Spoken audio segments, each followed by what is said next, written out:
நான் கால் வச்சிருந்தேன் 5 உசுர் போயிருக்கும். கவுதாரி முட்டை இருந்ததுங்களா, கிழங்கு அத தூக்கி இப்டி போடுறப்ப என்ன ஆயிருச்சுன்னா, அப்பதான் எனக்கே தெரிஞ்சது அவத்த கவுதாரி முட்டை இருந்ததுன்னு.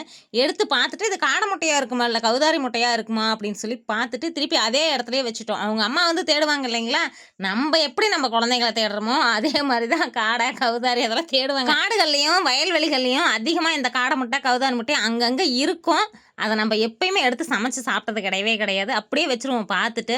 ஒண்ணே ஒண்ணு கண்ணே கண்ணுன்னு செவ்வாழ மரம் வச்சிருந்தாங்க. அதுல 2டே 2 சீப்பு தான் இருந்துச்சு. அப்பப்ப பழுக்குமோ என்னமோன்னு சொல்லி ஸ்டாண்டெல்லாம் எடுத்து வச்சு பார்ப்பாங்களாட்டுருக்கு. ஒவ்வொரு பழம் அப்பப்ப பறிச்சு சாப்பிட்டுட்டே இருப்பாங்களாட்டுருக்கு. கோவக்கா வந்து ஹைபிரிட் கோவக்காவும், நாட்டு கோவக்காவும் சேம் ஒரே மாரி தான் இருக்கும். இன்னைக்கு உங்களுக்கு கண்டிப்பா டெமோ காமிக்கணும் அப்படிங்கிறதுனால தான், அந்த காயெல்லாம் பறிச்சு வச்சிருந்தேன். வாயில வச்ச உடனே என் மூஞ்சி பட்ட பாடு, கோணல் மானலா அங்கங்க இந்த பக்கம், அந்த பக்கம் இழுக்குது.